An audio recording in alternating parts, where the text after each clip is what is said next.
Dear students, welcome to my channel Afana Guide. আজিৰ এই ভিডিঅ'টো যিসকল ছাত্ৰ-ছাত্ৰীয়ে কম্পাৰ্টমেণ্টেল পৰীক্ষা দিব সিহঁতৰ বাবে বহুত ইম্পৰ্টেণ্ট হ'ব। এই ভিডিঅ'ত আমি আলোচনা কৰিম ছ'চিয়েল ছায়েন্সৰ কিছুমান ইম্পৰ্টেণ্ট কমন কুৱেশ্যন আৰু যিবিলাক কুৱেশ্যন সিহঁতৰ কাৰণে বহুত হেল্পফুল হ'ব। আৰু যিসকল ছাত্ৰ-ছাত্ৰীয়ে মেথছ, ছায়েন্স আৰু ইংলিছ আৰু ছ'চিয়েল ছায়েন্সৰ কম্পাৰ্টমেণ্টেল পৰীক্ষা দিব সিহঁতে আমাৰ স্পেচিয়েল গাইডত জইন হ'ব পাৰিব হোৱাটছএপ গ্ৰুপত। আৰু সিহঁতৰ কাৰণে আমি অতি সহজ পদ্ধতি আৰু ইজি ট্ৰিক্সত পাছ কৰিব পাৰে সেইটোৰ কাৰণে আমি স্পেচিয়েল গাইড কৰিম। আৰু আমাৰ টাৰ্গেট হ'ল যাতে সিহঁতে ভালকৈ পাছ কৰি যাব পাৰে। এতিয়া আমি আলোচনা কৰিম এই ছ'চিয়েল ছায়েন্সৰ কাৰণে জিঅ'গ্ৰাফি পাৰ্ট আৰু পলিটিকেল পাৰ্টৰ পৰা অহা কিছুমান ইম্পৰ্টেণ্ট কুৱেশ্যন আমি আলোচনা কৰিম। এতিয়া অসমৰ ফাৰ্ষ্ট হৈছে কি অসমৰ ভূগোল।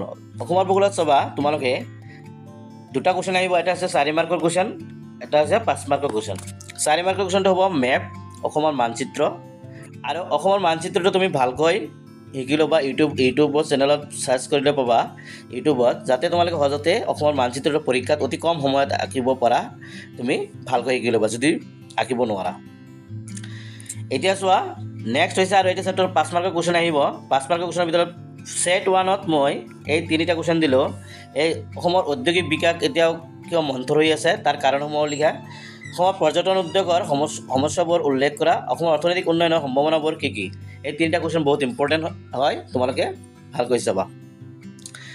ইয়াৰ ভিতৰত চাবা তোমালোকে 4 মাৰ্কৰ যিটো কুৱেশ্যন আছে এইটোতো কমন পৰিবই, কাৰণ অসমৰ মেপ আহিব আৰু তাত যিকোনো দুটা ঠাই বহুৱাব দিব, তোমালোকে এইটো ভালকৈ চাবা। নেক্সট হৈছে পৃথিৱীৰ ভূগোল। পৃথিৱীৰ ভূগোলত চাবা এই 3টা কুৱেশ্যন বহুত ইম্পৰ্টেণ্ট হয় আৰু এই 3টা কুৱেশ্যনৰ পৰা 5 মাৰ্কৰ এটা কুৱেশ্যন আহিব, সেইকাৰণে এই 3টা কুৱেশ্যন ভালকৈ মুখস্থ কৰি ল'বা। তেতিয়াহ'লে চাবা আগৰটোত এটা কুৱেশ্যন কমন আৰু এইটোৰ পৰাও তোমাৰ 5 মাৰ্কৰ এটা কুৱেশ্যন কমন হৈ পৰিব। সেইকাৰণে তোমালোকে এই চেপ্টাৰৰ পৃথিৱীৰ ভূগোলৰ চেপ্টাৰৰ এই 3টা কুৱেশ্যন ভালকৈ মুখস্থ কৰি ল'বা।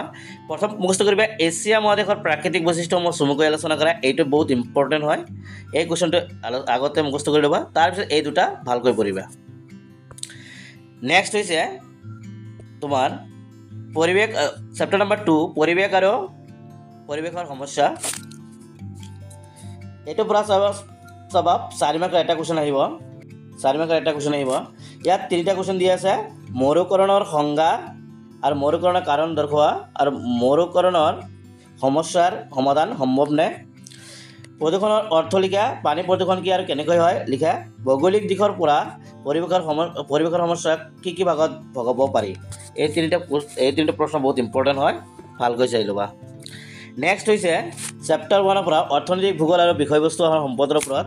ইয়াৰ ভিতৰত আমি প্ৰথম কুৱেশ্যনটো হৈছে সম্পদ সংৰক্ষণৰ ওপৰত আছে, যে সম্পদ সংৰক্ষণ বুলিলে কি বুজা, ইয়াৰ প্ৰয়োজনীয়তাসমূহ কি কি আৰু সম্পদ সংৰক্ষণৰ পদ্ধতি সম্পৰ্কে চমুকৈ লিখা, মানুহৰ অৰ্থনৈতিক বৃত্তি বুলিলে কি বুজা আৰু এই অৰ্থনৈতিক বৃত্তিবোৰ কি কি। 3rd নম্বৰটো হৈছে উদাহৰণসহ সম্পদৰ শ্ৰেণীবিভাজন সম্পৰ্কে লিখা, আৰু 4 নম্বৰটো হৈছে তোমাৰ সম্পদ বুলিলে কি বুজা, ইয়াৰ প্ৰধান বৈশিষ্ট্যসমূহ উল্লেখ কৰা। এই 4টা কুৱেশ্যনে বহুত ইম্পৰ্টেণ্ট আছে, তোমালোকে ভালকৈ চাই ল'বা। নেক্সট হৈছে ভাৰতীয় গণতন্ত্ৰৰ ভিতৰত চাবা 3টা কুৱেশ্যন দিয়া আছে।